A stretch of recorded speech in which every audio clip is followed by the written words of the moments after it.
I'm going to get us going tonight, but Divya David is going to she's going to be like moderating the whole evening and is wonderful.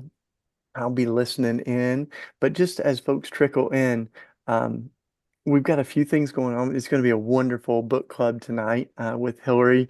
I'll let Divya do the official introduction, but it's totally cool. If you haven't read the book, just pretend that you have. But no, it's going to Or be a great not. conversation or not. You can That's fine. use the comments. We're looking at those. And but the book Practices of Embodied Living is the book that we're reading this month. Next month, we're doing this book, Living Undivided. It's by Chuck Mingo and Troy Jackson, Living Courageously for Racial Healing and Justice. So go ahead and grab that one. So we've been doing these for a while, and if you're new, um, totally great. Every month we're doing book club and we're also doing morning prayer. So we do morning prayer in the first of each month. Jonathan Wilson Hartgrove and I host, and we'll be doing it tomorrow morning, June 1st. So kick off the month with us if you can. 9 a.m. And if you miss it, you have to work or you've got things going on, then just you can watch it later. Tomorrow's kind of special because it's a couple things. June is Pride Month. It's also Gun Violence Awareness Month. And so we're going to be joined tomorrow by a bunch of blacksmiths from all over the country with raw tools that are turning guns into garden tools. And we're going to be announcing that we're doing 45,000 minutes of blacksmithing this month, 1 minute for every life that's lost to guns last year. So you'll hear Mm. all about it tomorrow, but we're remembering those lives lost to guns. And so that's part of what we'll be talking about with our special guest, Mike Martin, and also a bunch of other blacksmiths tomorrow. So the other things happening in June you can see on our website, but one of them worth, making sure it's on your radar is there's going to be the Poor People's Campaign is hosting a March on Washington on June 29th. So a bunch of us will probably be thousands of people there that'll be really centering poor and low wealth families, especially as we move towards this election season. So remembering those that have so much at stake. So we'll be joining many of us in DC on June 29th. The other thing is that there's a fast and vigil on the steps of the Supreme Court, and they coalesce. So there's for 4 days, there'll be folks calling for an end to the death penalty at the Supreme Court the last week of June. So those are our partners at Death Penalty Action doing that. Yeah, so we've got some revivals lined up. Hillary, we've got some revivals lined up. We're going to be Mm. rocking it out at New Song in California. We're going to be hosting one in Philly. There's all kinds of other stuff going on. Check the website. But first, thank you for joining book club tonight. I'm going to pass it over to my friend and my sister, co-worker at Red Letter Christians, Divya David, who tonight is wearing the book club moderator hat. And I'll see y'all. I'll be listening in tonight, but I'll also see you tomorrow morning at 9 a.m. for prayer. Thanks, Hillary, for your wonderful Mm. work. Thanks for letting us celebrate your many writings, but this one in Mm. particular this month. So it's great to be Thank with you. you. Thank you. Thanks, Shane. Divya, it's all yours. Boom. Thanks, Shane. And oh, I'm so Mm. excited to speak with Hilary McBride, who's also one of my favorite authors in the whole wide world. Mm. And therefore, you Oh, are speaking with a fangirl. oh my gosh. I feel like got me blushing over here. No, I make no apologies about it, but today we're going to be discussing practices for embodied living. Such a beautiful book, but before Mm. we dive right into talking about it, I do want to talk about, I love doing this, showing off for other people, for them. So Hillary, can I show off for you? I Oh, want to show yeah. off. Show off. Yeah, I was like, show off what? Yes, please. Yes, feel free. All right. So Hillary McBride is a Mm. registered psychologist, an award-winning researcher, and the host of Other People's Problems podcast, which you should definitely listen to because I can tell you I love it. She has a private practice in Victoria, British Columbia, and is a sought-after speaker and retreat leader. And I think you just came back from one, if my Instagram stalking is correct. Um, Her books include The Wisdom of Your Body and Mothers, Daughters, and Body Image. And now this. Mm. Mhm. Wow. And I know you work in like different areas of therapy. You have Mhm. you're a generalist, but you also call yourself a specialist in the same breath. Is that correct? Yeah, well, what's so funny with our clinical training programs, like to do masters, generally we get trained to be generalists. And then as one does, you kind of advance your education and through doctoral work and then work postdoctorally, there's all sorts of, kind of cool niche areas that you continue your learning in. So like I'm trained to be able to work with whomever comes in the room on some level, but then there are some things where I'm like, this is really like I'm in the pocket here. I got this. And most of them have to do with how, either how we are in relationship with our body or using body-based approaches to the concern or um yeah. Yeah, the body's important to me and The how we body's are important. as bodies. Yeah, we're talking so much about it, but wait, I'm not done Yes. yet. Okay. Um, Oh, okay. Okay. Yep. because because Okay. your achievements run long. So Hillary has Yeah. a private practice in Victoria, British Columbia. You hold a PhD in counseling psychology from the University of British Columbia, as well as a Master of Arts in Counseling Psychology. You are a registered psychologist in good standing with the College of Psychologists of British Columbia. And you're also a registered counselor with the British Columbia Association of Clinical Counselors. If you were in an Indian household, Hillary, your profile would be framed and put up in the living room. Oh. I kid you not. Well, I must have some sort of like South Asian connection or tradition in running in my family because my mom will put my bios up on the fridge in places. I feel very lucky to have parents proud of me and Oh, yeah. yeah. But Mm, beyond all these achievements, who's Hillary mm, McBride? oh my goodness.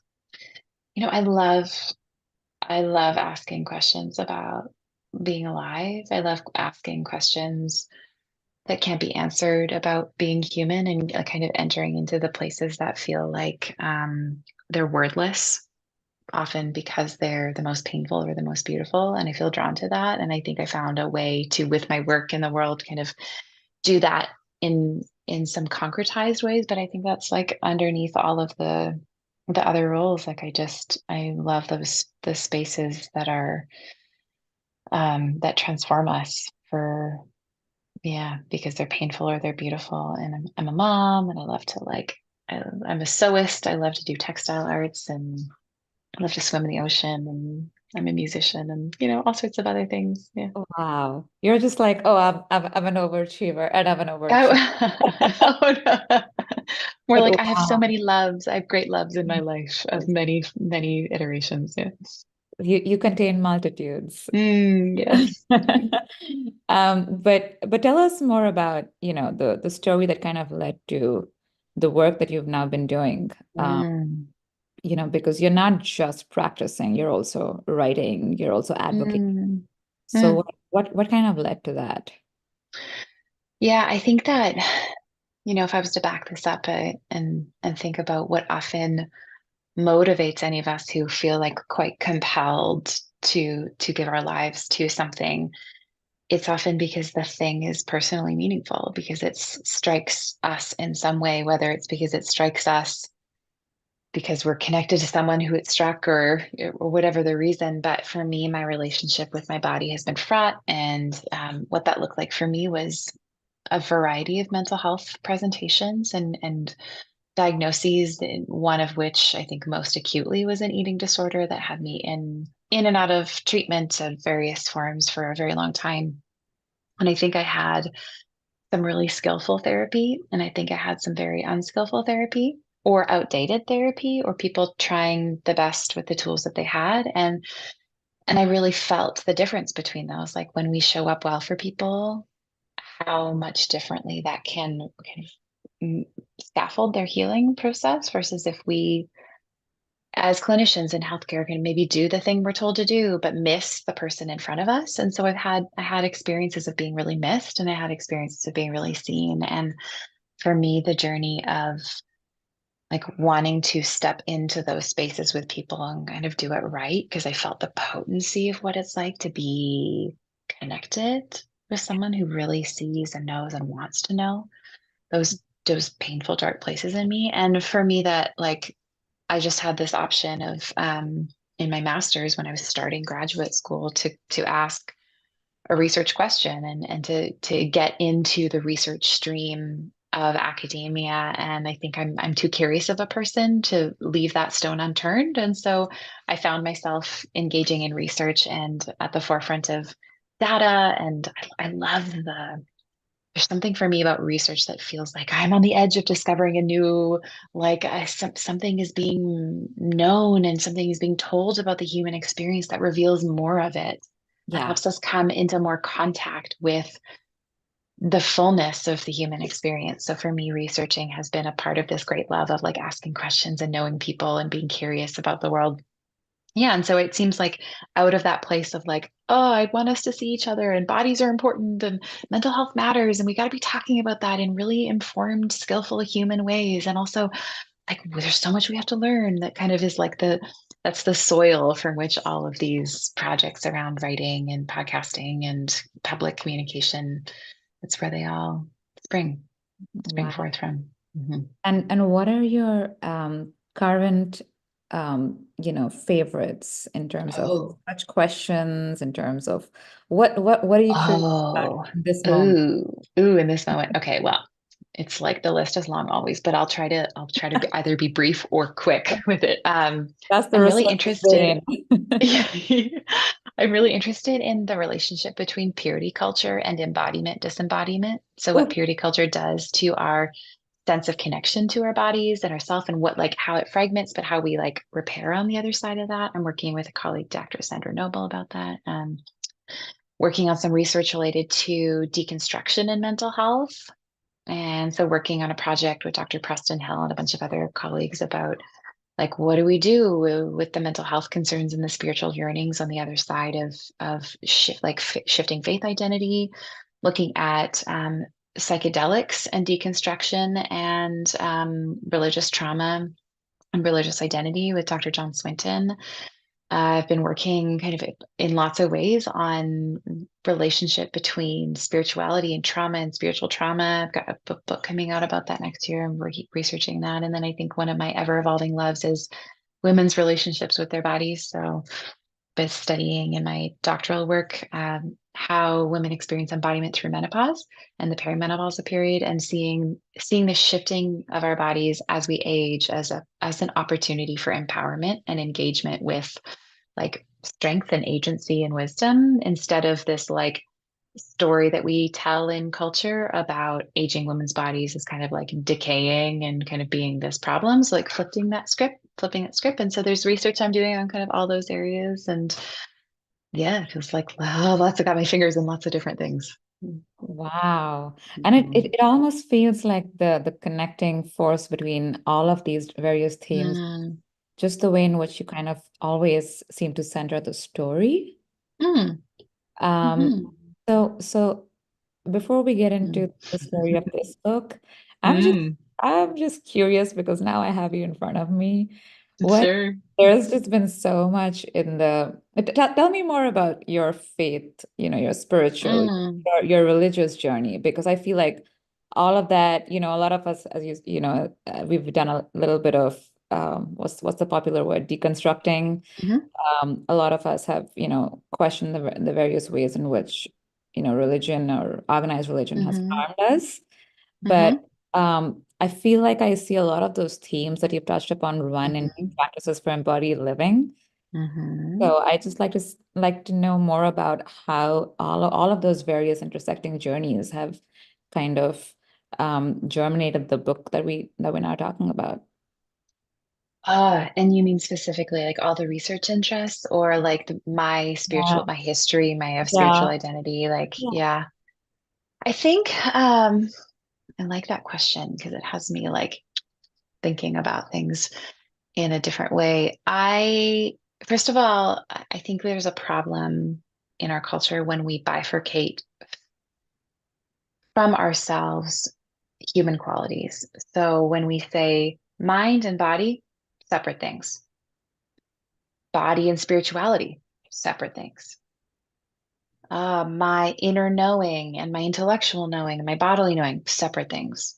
right? Like when we take these qualities, my thinking, my feeling, right? We even say that in our language sometimes, like my thinking self and my feeling self, and those are separate. And it's so interesting how, on some level, I'm not an empiricist, but I do love how research data about the human experience keeps propelling us towards the idea that it's all connected. And Yeah. meanwhile, people in like other cultures outside of like our colonial, like Western androcentric, I mean, like white supremacy, like all the things that, when we look at our culture, people outside of our culture are like, yeah, we know. And we're like, guess what the research is saying? It's all connected. This is new information. So like what I love about this idea of like, oh, it's connected is that like there's so many different routes into the self, and there's so many different ways that like we can see these facets of living like replicating each other. And for me, when it comes to spiritual identity, I think about how psychology, I think in counseling psychology in particular, we do a really good job of talking about like growth and development, like developmental approaches to the human. Like you're not who you were when you were 2. Like, thank you, right? You're not who you were when you were 15. Also, for me, thank you. Or 25 or 4. Like, there is this thing that's happening where there's continuity in who we are, but there's also this like accumulating transformation, alchemy that happens where we become more of ourselves and we become different, and that's all happening at once. And that happens with our spirituality too. It happens with our bodies, right? You're not going to wear the same size shoes at 15 as you did at 5, as you do it, right? Maybe even 25. Or like having had a baby in the last 3 years, I'm like, oh, I thought my shoe size was stable. And then I had a baby and I'm like, guess I gotta get some new shoes. Like body keeps changing, right? You just keep changing. So we know that somewhat about the body. And I would say even that feels like a novel thing to say because many of us are like, my body can't change. Like it feels scary when our bodies do what bodies do because we're like, right, we got to stay, we got to look like we were 20, we got to look like we haven't had a child, we got to look like we're young, we got to like, we do all these things to show we're not changing. But it seems like even more than that as a culture, like even further than that is that we don't know how to hold that idea about our spirituality. Like, we're supposed to change. Of course we are. Every other part of us changes. Why wouldn't our spirituality? Why wouldn't we become different and more of ourselves? Why wouldn't there be this kind of like ever expanding? Or I think about how the body is like a metaphor for everything else, or it's because everything's connected. We can use one way of understanding to connect to another. But I love this idea that as we age, we get softer. I'm like, oh, I want my spirituality to get softer too. Like I want it to get like, I want it to be like easier to give me a hug because my skin is loose and like draped around you. And my like I want these things that feel like, like old person body to be replicated in my old person spirituality where it's like it's weathered and it's soft and it like tells stories of the scars. Like, and so this book I think is a way to say like, hey, guess what, everybody? Like all these things are connected. Let's practice that. And when we practice that, it allows living to feel a little different than where we're trying to like make everything be the same and like squeeze ourselves into these boxes and not change and like keep everything separate. Like, no, no, everything's connected. Let's live into that connection because it does something about how we live into the world. And Right. it does something about what it means to be human. Right. And there's like an unapologetic authenticity that you bring into the conversation in the book, Mm, which tells me that, you've been through this journeying process by yourself. mm, And now mm. you've taken all this research, all your data sets and everything, and you've kind of, you've put everything together in these really consumable snippets that Mm, someone mm, with a mom brain like me can mm. process without having to like necessarily intellectualize. Mhm. Um, but how did you come to that place? Because you know, a lot of us who are academic in our orientation don't always, we're so much in our heads that we don't necessarily lean into, the entirety of our Into body. the body. Yeah, yeah. you It's a know. problem in academia. It's a problem in our culture, but It's yes. it's a problem in Yeah. our culture. Yeah. Everyone has to struggle with disembodiment in different ways. But when I think about, Hmm. people in the whatever, the RLC circle or whatever, you're just like, yeah, Right. we're all in our heads. Right, How right, do right. how do we come back to our bodies? And then, people who've had trauma, they're all in their pain. How do Mm. they come back to their bodies? So Hmm. how did your journey back to your body, how did your journey, through spirituality, through all the, in the wisdom of your body, you talk about your accidents, which I mean, I Yeah. felt, I think I had phantom trauma just like reading it, Oh. and just how did you come back to yourself, and Mm. how did that translate into how you wrote and how you presented the book? Yeah.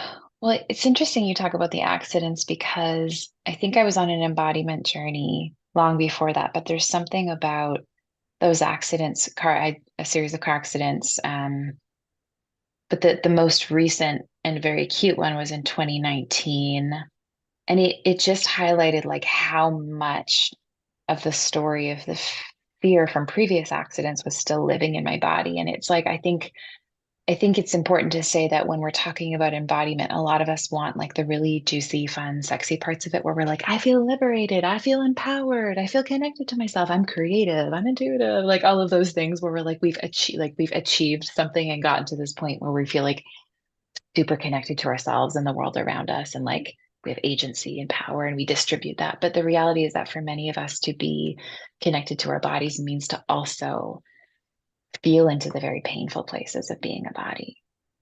Right? And we can't have a conversation about embodiment without also talking about incarceration, death, objectification, aloneness, oppression, like fear, like suffering, illness. Like those parts of being a body are also there, and that's typically where we disconnect and we lose all the good stuff in the process. But we're like, we shut that off to survive, to cope, to manage. And for me, the accidents and the trauma that resulted from that forced me to feel into places that I hadn't before.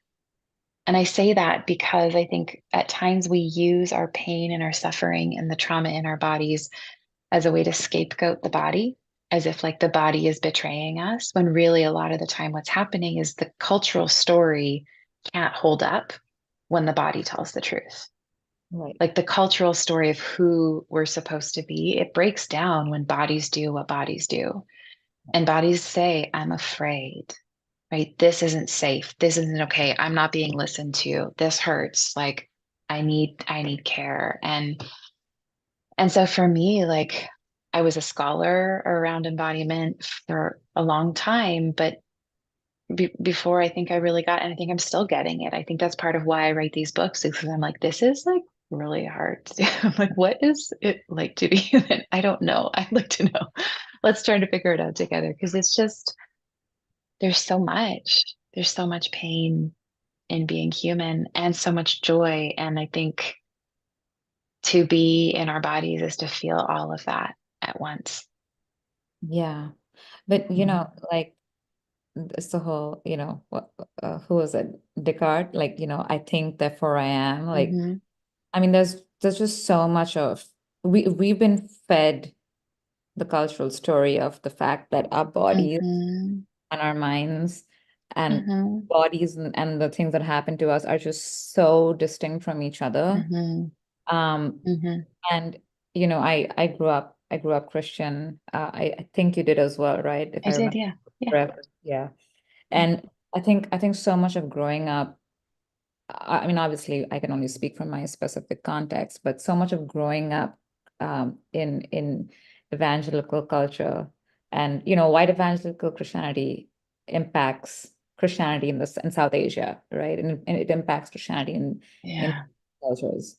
And so much of what we've been told about our bodies, especially as women, we can dive straight into purity culture because that's a whole can of worms. But so much of what we've been instructed in spiritually has just been about essentially disembodying ourselves, right? Like distancing yourself from the pain, or erasing it Mhm.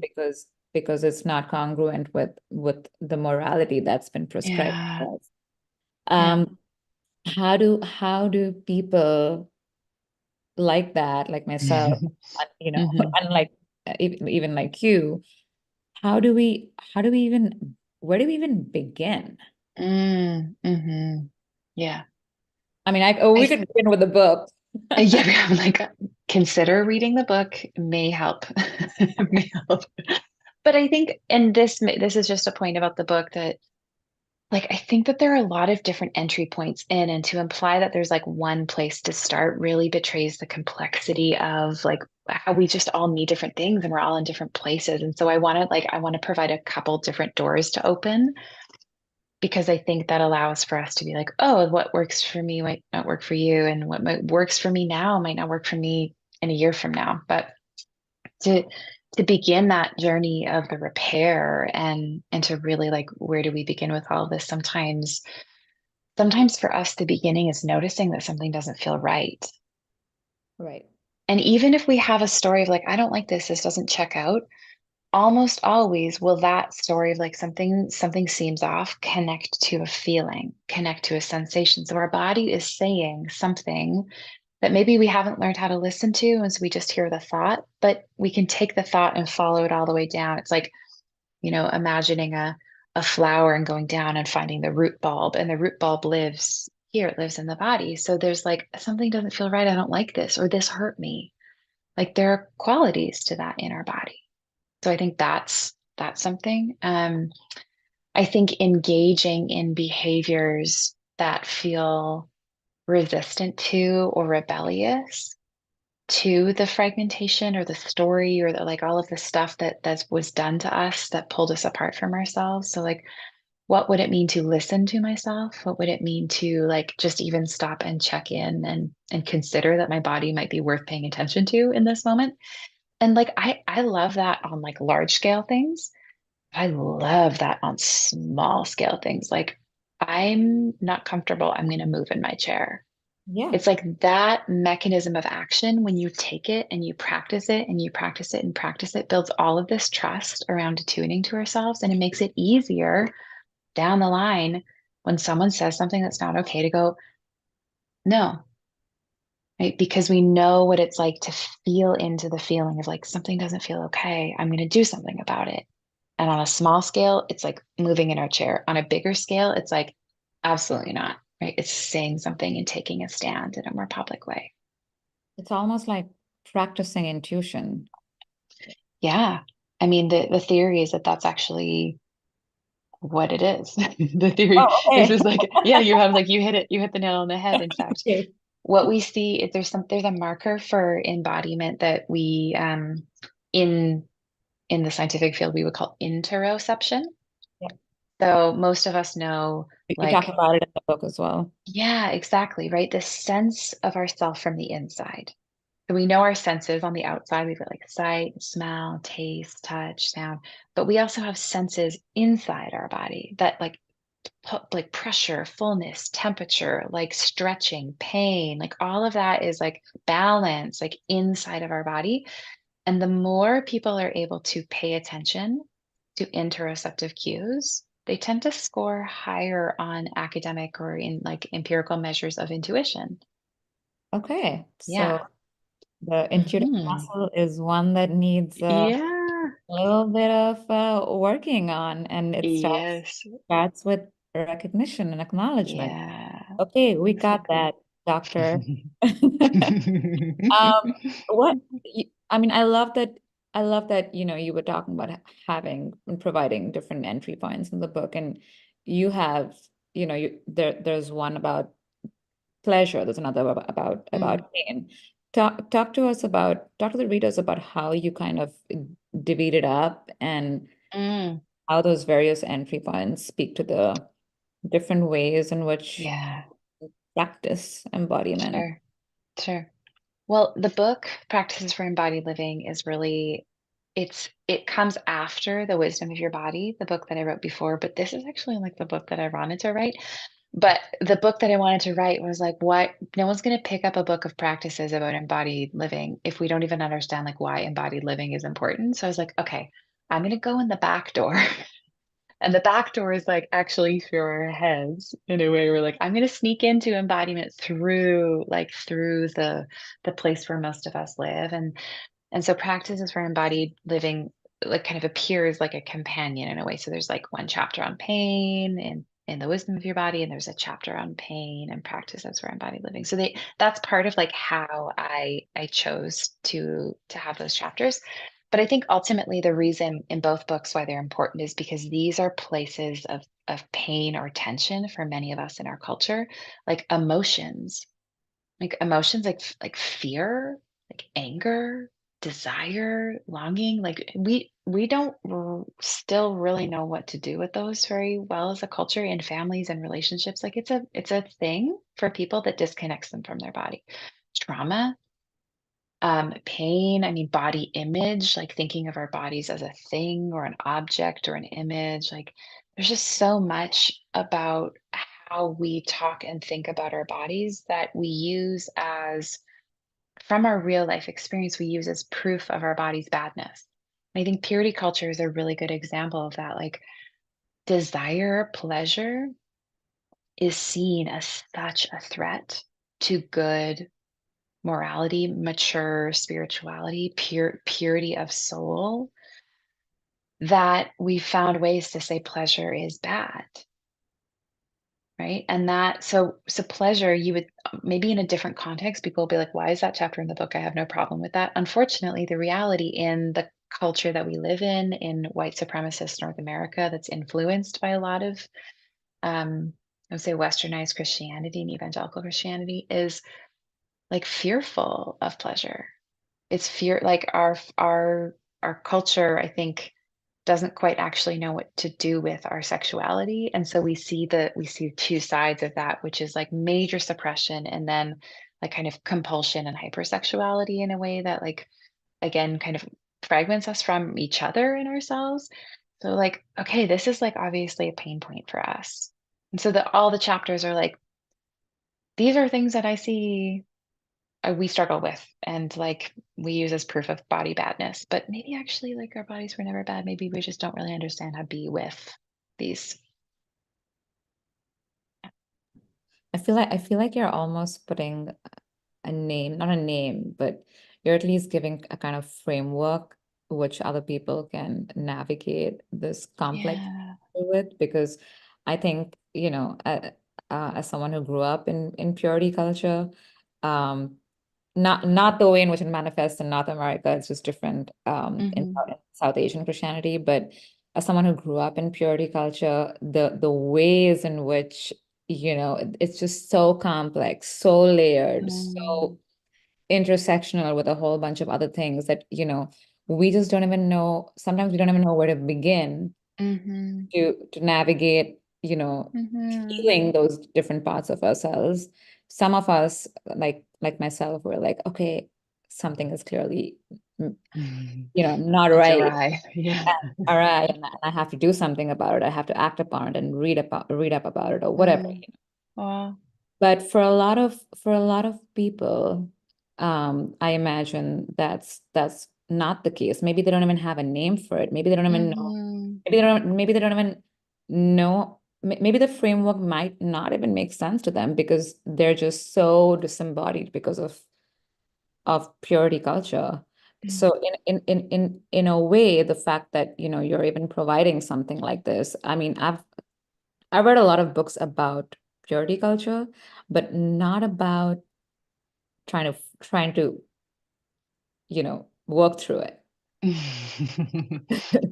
Yeah, I don't think we're there just yet, like in terms of resources. I think we're just on the edge of being able to finally name like this was a problem, like what Yeah. we said to people about their sexuality and their bodies. And the like spoiler alert, like there's more resources coming. This is the beautiful thing about research. We're like, a colleague and I are working on a project right now, Dr. Sandra Noble and I, like what do people do to heal? And we're consolidating. We want to get the stories and tell the stories and analyze the data about that, so then we can share resources about like, okay, here's what you need to do. But ultimately, I think like that's maybe a high level way of looking at this. I think that if we listen to our bodies will tell us how to free ourselves from the constraints that we were never meant to be within, including by just like listening to what feels good and allowing that to be there, including like, like what food do I enjoy? Yeah. Like what activities bring me pleasure? Like I had my feet out in the grass earlier today, and like my daughter, it was so sweet. She's almost 3. She's like, Mom, let's go in the backyard. Socks off, shoes off. Feel how good it feels to have your feet in the grass. I was like, Oh, yeah, baby, and you you were get gonna it. stay. Yeah. I was like, and tell me, like, how good does it feel? I need to remember. Feels good to have my feet in the grass. Like she knows. Yeah. And she's reminding me that I know too. Yeah. So yeah, it feels so good to have those moments going like, oh, I like this feeling. I'm like, there's nothing dangerous about this. I'm like, my good shoes off in the grass. Like everybody calm down, like feeling good. It's like it's not as dangerous. I mean, it's dangerous to the systems that harm us. It is dangerous to the systems that fragment us from each other for us to feel good, because we will not work as hard. We will not hurt each other, right? Because we know that that doesn't feel good if we're connected to how it feels, right? Like we're gonna really disrupt some shit if we start feeling good. But in terms of like what's Exactly. actually a problem, like putting my feet in the grass is like, is this harming my spirituality? Is this making me morally impure? To like enjoy that feeling? I have a hard time believing it does. Yeah. And this is where I'm going to plug in your chapter on pleasure and enjoyment, which Mhm. I derive great pleasure and enjoyment from. Go on. For those of you who have not read the book, the entire book has a series of various I like this is how I've divided up in my head. Correct me if I'm Okay. wrong, but I feel like you provide context and Mm, and then you provide practice and mhm, also provide visualization slash imagery. So mhm, that's the way mhm, I divided it up in my head. What mhm. are there any elements I'm missing that you want to flag? Well, I would say like all of those are probably different ways of engaging, so meant to be experiential. Just like do it's something to do, right? Something to like dig your teeth into. And if you're a visual learner, or if you're an experiential like somatic learner, or if you like to write, sometimes there's like writing exercise or dialogue exercises, but things to do about all of this. Yeah. Yeah, Mhm. it's definitely experiential is definitely Yeah. how I would describe the book. And also, I'm curious about how you went about, I mean, I know there's a lot of imagery and Mhm. there's beautiful graphics in the book, Mm. but tell me more about how you came up with the images for visualization. What was your creative process Oh, coming up with that? Because like even while yeah. talking, you're like, oh, we're a flower, we're a root. And I'm like, oh, I would never have thought of myself like that. Oh. But thanks for the analogy. Uh, Yeah. I have such a strong visual channel. Like, as you can tell already, it's kind of yeah. like even the imaginary visual is so rich for me. So I live often like metaphor is alive in me, and then it comes through symbol and pictures. So I often in meditation or mindfulness or visualization practices, like because that's actually a really cool mental health intervention. It's really something we can use like quite readily in psychotherapy practice. Like even just like, oh, picture it going well, right? Athletes, high performance athletes do that all the time. So being able to like imagine and create in our minds is such a cool way of engaging with multiple versions of reality and possibility. And so that's just something, some of these practices or these imagery exercises come from things I've done with my patients or do in my own life. And they emerge often because there's like, I don't know, this is how creativity works. It's like something, there's a holy spark that like gets ignited, and who knows where that comes from, but it happens and we pay attention, and then we like, I don't know, write it in a book. Yes. Some in my circle would call it, in the RLC circle would call it the Holy Spirit. Yes, some might. Yes. I feel very comfortable with that term. And I think it has many names. That's right. But what I'm hearing is that you have an intuitive connection with beauty. Hmm. Um, I feel like when I think, I mean, when I think of the themes of your book, of course, there's a whole bunch of things that come up. But when I think of the essence Mm. of your book, I feel like a lot of it is beauty, connecting with. Mm. Hmm. That's how I interpreted it. Mm. Thank You you. know, connecting with um, the beauty of connection, connecting with the beauty of your Hmm. body, connecting with Hmm. just the beauty of your spirit. Um, Mm. what's your relationship with beauty? Mm. I love this question. I wrote about it a lot more in my first book, Mothers, Daughters, and Body Image, because that book was primarily about image in a way and kind of like wrestling, grappling with like how to de-identify with image, but what does that mean about beauty? Like, does that mean that we not are like not drawn to something, that we are not like that beauty can't exist if we're not like oriented towards appearance only? So for me, beauty has moved from like what we measure on the outside to actually it's a dialogue between the natural world around us and the human experience and what happens inside of us. Like I know that something is beautiful to me because it calls me to itself. So beauty is a dynamic, as I understand it. It's a dance, or what we might say like a dialectic. It's like there's a thing happening between, it's a relational process, I would say, which is a strange way to think about beauty when many of us have been told like it looks like, like this thing. It's like, no, no, no, like how we even know what is beautiful is that it like does something to us. Yeah. And so for me, beauty is also like it's like in a Venn diagram, I would have a really hard time pulling apart beauty from what is good and right and true. And also like aliveness and like the spark of aliveness that kind of, we were talking about like a spark earlier, but have you been to a birthday, you're like trying to get the candles on the cake and you like hold one candle next to each other and you see the flame jump and it ignites something. It's like beauty is also part of like aliveness calling to aliveness, or like us waking up.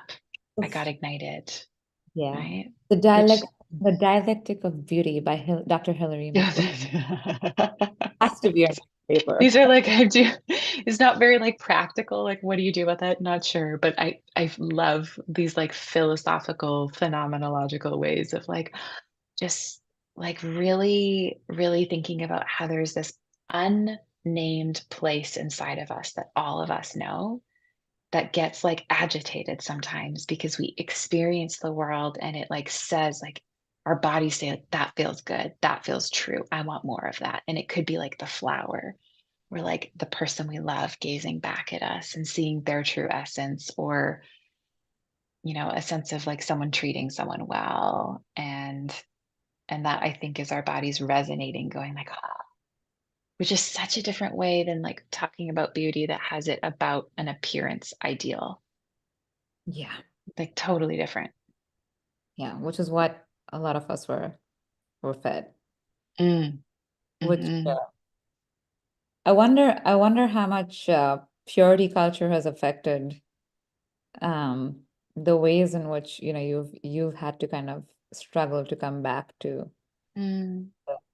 the beauty of just living of life. Mm. Has it impacted you? Has it, I mean, Yeah. how? You How know what's much? so interesting about purity culture is like I feel like I held two realities inside of me, which created inner conflict in a way that I think maybe wasn't there for some people, but I very much felt connected to my sense of sexuality and sensuality and like like desirous parts of myself that also felt connected a little bit to like rebellion or like rule breaking, or just like, oh, like I want to get my, like I'm kind of interested in the places where I'm told not to look. Like there's something like, I want to say, don't go over there. I'm like, what's over there? Like, don't do that. Oh, that's what's like. I kind of also like that about myself because I think it's connected to like the researcher part inside of me. It's like, I want to know more. Like, what do you mean by that? Like, same. Well, like, no, keep talking. Like, so I think there's like that part of me that's like, ah, like interested in wanting. Like, I felt very connected to my wanting self. And then I also had this me inside that was like, be good and do what you're told and be lovable and like, be really good, like, be the best at being good, right? Like, be the pure, wear 3 purity rings from the camp or whatever, like, triple like I'm extra good, right? And I'm just like, oh, these are like, did you ever? I'd stacked. They were like these little rubber, No, like, this is stop true. it. This is true information. But then also, and this is true, also, these are true facts. I once told my mother that I was helping a woman. Yes, I was, you know where this is going, or you can feel where this is going. I told my mother that there was a friend of mine who I really love spending time with. And I was like, I was going to help her come to church. She was like just on the edge of accepting the Lord into her heart. And she was giving us lessons in how to do hand jobs in her dad's garage. And I lied to my mother, being like, I'm converting her. She's going to come to youth group. And she's like giving sex education classes to all of the girls in our high school to be like, here's like what you need to know about what a penis is like. And here's what you need to know. And we're like, tell us more. And like, just, I mean, there's so much that I could say about that story in particular, but it was both. I was like, I'm going to be really good at like, I'm going to Right. tell this story about like, I'm going to be the good Christian girl, and also be like, but I'm so interested in sexuality. And Right. like, this is like an important, this is so interesting to me. Like, So, I'm so going to where sum does up the to, balance lie? Where is the balance for oh, where is the line? I Is it think a that the, I think that the schism doesn't have to be there. I think that the sense of like, these have to be separate things doesn't have to be there. But in my upbringing, they did. That was kind of like the story that I was presented, and I feel really lucky that I didn't completely separate off my sexuality. I feel really lucky that like the desirous parts of me got to exist, but they couldn't exist in connection. right? So I think when we have less fragmented stories about spirituality and sexuality, I think we can see how they coexist. I think we can see actually, there's this he was a professor of mine, now feels like a friend, colleague, but Dr. Chuck McNee was a scholar, is a scholar who researched sexuality and spirituality and really looked at how people experience them simultaneously, and like actually how we can't really separate them out from each other. And like Audre Lorde would talk about this too. Like there's something about like our sexuality that is an expression of our spirituality, and that it calls us into more connection and more fulfillment and expression. But I don't think that we were told that in purity culture. And I think that the line that those are connected is was very threatening to that paradigm, because it also meant that people would have autonomy in their bodies and control over themselves and would feel good and would probably disrupt systems that yeah, were really misogynistic and patriarchal.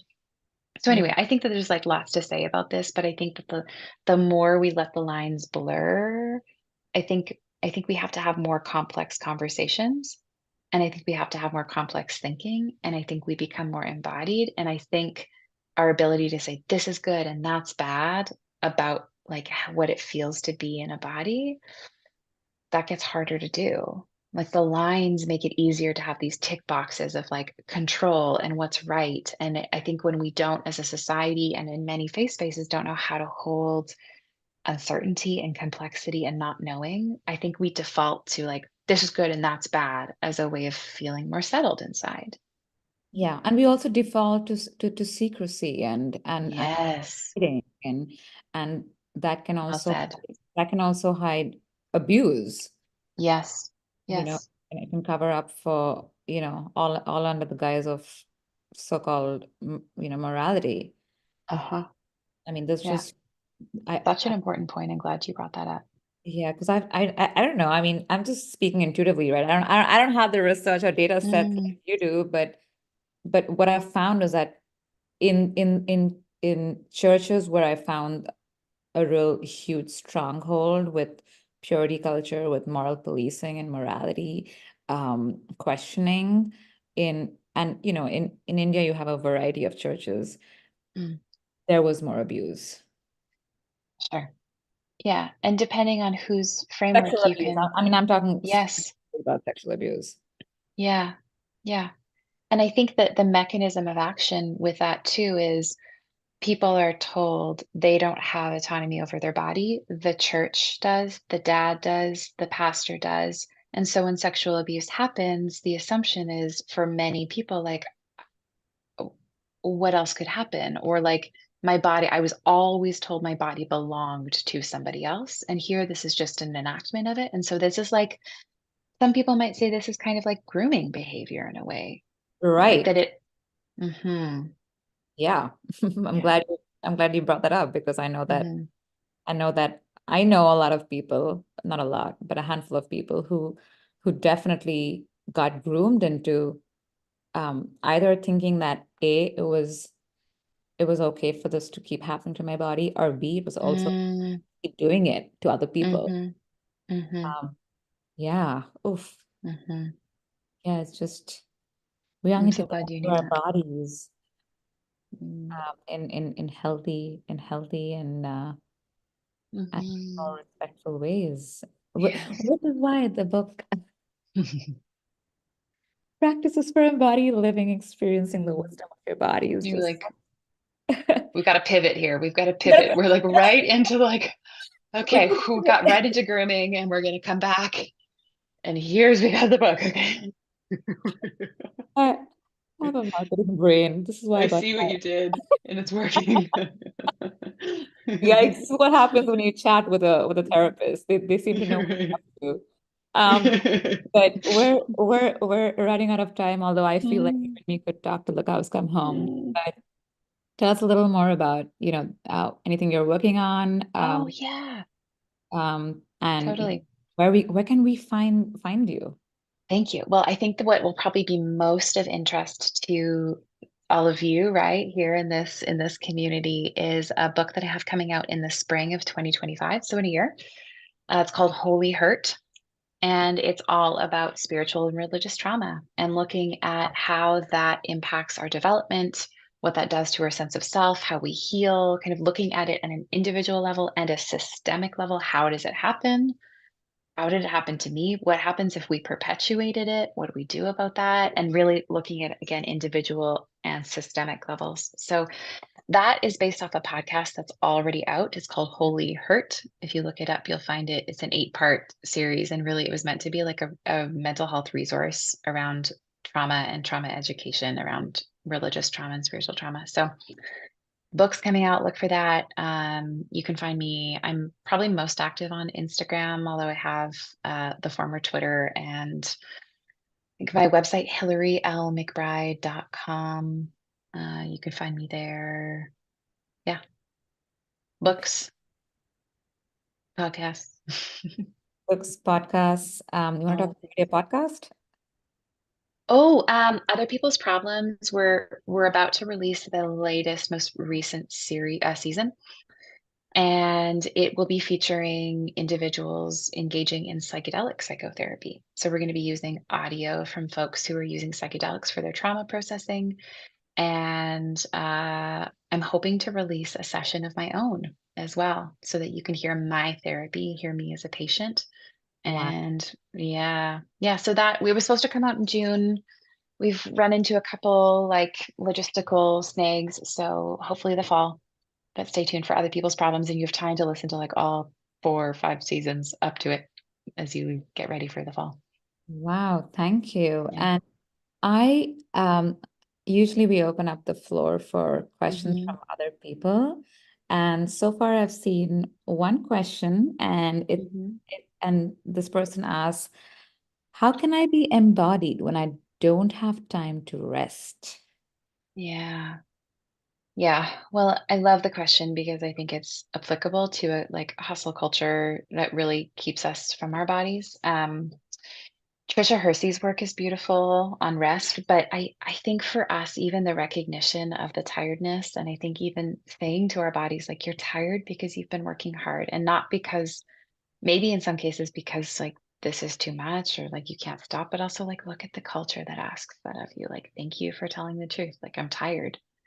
And I Yeah. think sometimes we can also be being embodied is not like I am perfectly balanced and at rest and like I've transcended to another plane because I've achieved this, but it's more like, am I noticing? Am I responding? Right. So even the recognition of the tired and the not being able to rest. And like also what am I noticing that I can do something about? Like, I'm hungry, can I eat? Yeah. Thirsty, can I drink? Like, need some movement, gotta move. Yeah. So in Yeah. a sense, embodiment is not just about the destination, it's also about the journey, right? Yeah. Learning what my left toe is feeling. Yeah, exactly. Yeah.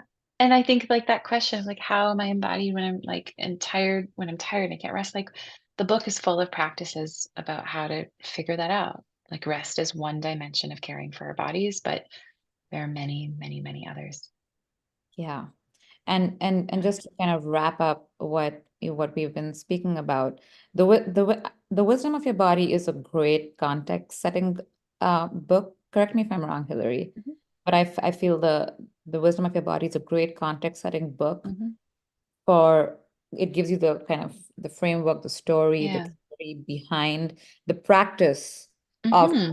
this for embodied living. Is Exactly.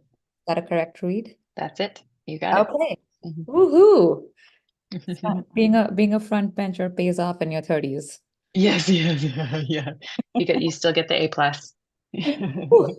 Yes, All yes. right. This has been It's such a treat. such a great conversation. I loved it. And thank you for your thoughtful questions and engagement. And I love like, oh, it was such a pleasure to talk to you. Thank you. Likewise. Mm, And for those of you who aren't able to attend live, we have recordings available everywhere. We'll be on YouTube, we'll be on Twitter, we'll be on Facebook. mm, And you know where to find Hillary, HillaryLMcBride.com. mhm. All right. Okay. Thank Thank you. you. Yeah, thank you for everybody watching. Mhm. Okay. All right. And the conversation here. Great. It's such a treat to be with you. And